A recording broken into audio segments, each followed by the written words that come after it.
But the beauty of it is, Sister Kadira, we have a premise from which we can teach, right? And that is to explain them about the Creator, right? And this is the missing dimension in sex today, the sacred perspective. We want to stop the teen pregnancies.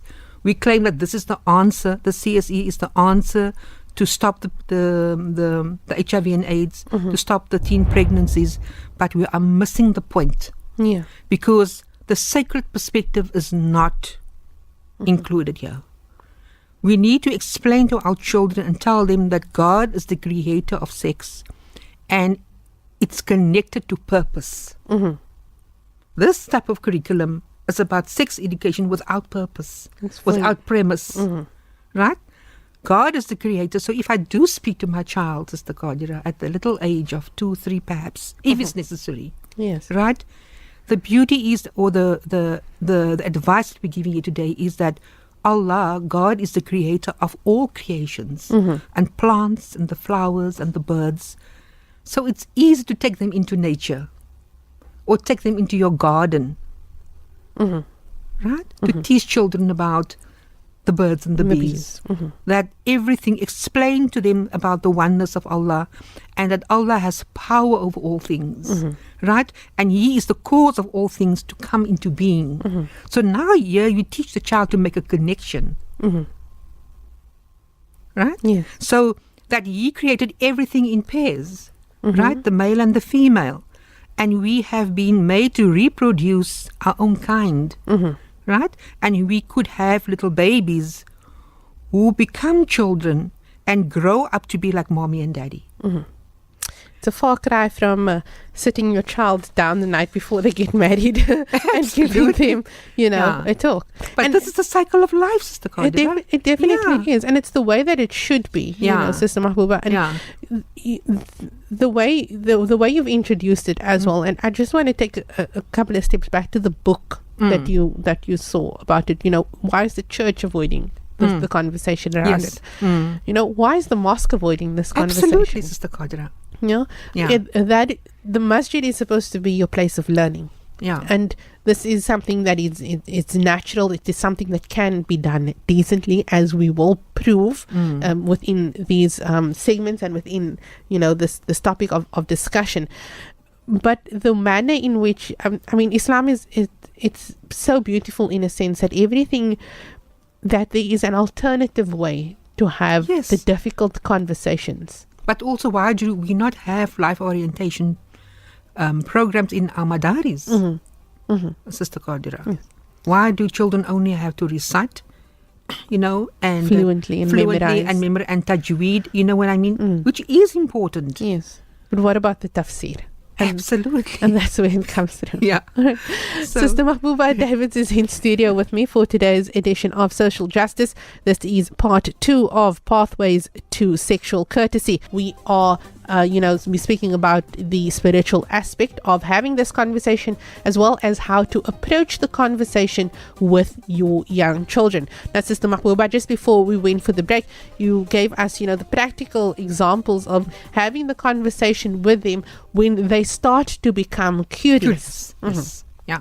So then explain to your children how wonderful it is, even that a little seed or egg which is kept as it grows, where the mother can protect and watch over and nourish as it develops.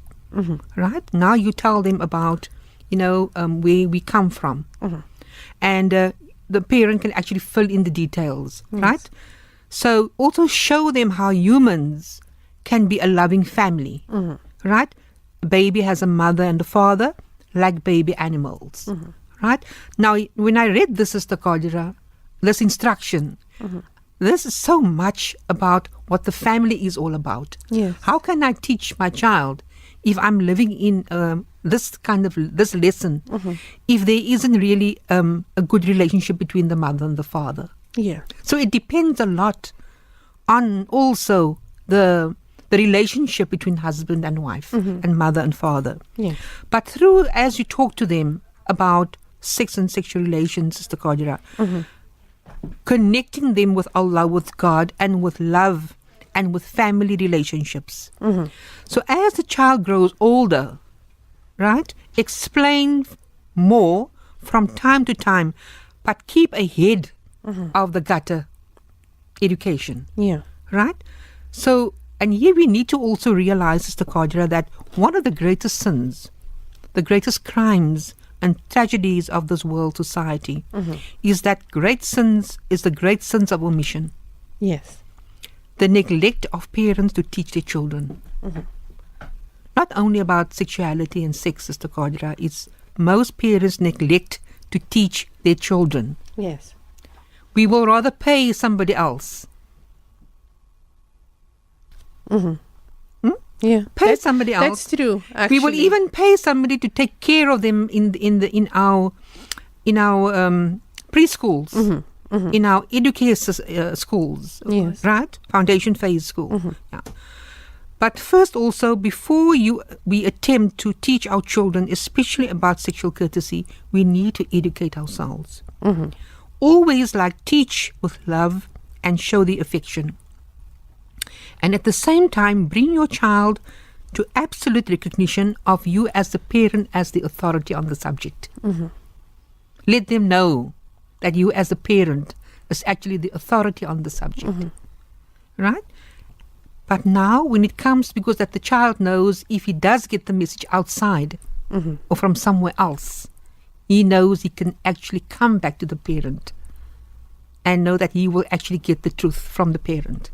So the child, like we earlier said, the parent is actually the safety net for the child. Yes. And also the child will actually also have an argument should he interact with other children. Yes. Right? So, Sister Mahua, what you describe sounds like an ideal world. The situation what the situation would be in the ideal world. But in reality, when young children come to their parents, they get told, these things are of no concern to you. And you see, that is the attitude of the parent, because the parent will rather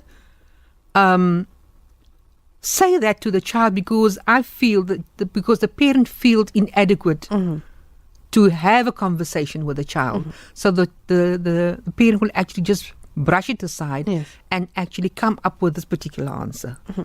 Now, last week, Sister Mahua, we also spoke about the importance of educating yourself first before you are able to have this conversation with your children. Now, I know that you've spoken about, and I just want to take a step to the side, because I feel it is something that we need to address. There is a gap in knowledge in the parental generation. Yes. When it comes to this conversation, right? It's all good and well that we say, start introducing your kids to the concept of reproduction as it is in nature, because it is a natural thing. When they become curious, you go to the park and you see a baby squirrel. Where does the baby squirrel come from? Something like that. We do young plants and trees, and those are all the concepts of reproduction.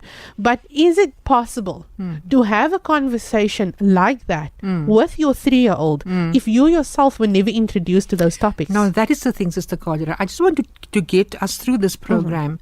And next week, inshallah, I will really go into the anatomy, of the male. And because I feel when I do run my workshops, Sister Qadira, when you do speak about what messages was passed on to you by your mothers or aunts or society with regards to your menses, we get this just silence. Yes. So it says a lot. It does. Of what messages was passed on. And perhaps we could also speak about, in an episode, we'll dedicate an entire episode to it. And I'll ask the listeners to send through, their questions, things that you wish you had known as a child, or things concepts you wish had been introduced to you as a child, so that we can give you a spiritually, and I want to put I know when we say comprehensive, it's, holistic, we want to include everything, but we want to give you a spiritually comprehensive sex education. Excellent. So that child within you has the answers to the questions that you would one day, or that you should be, answering for your own child. Yes, because just the recent experience, Sister Qadira, I did a course with teachers, training the trainers, and the guy who did the video, he said to me, Sister Mahuba, I was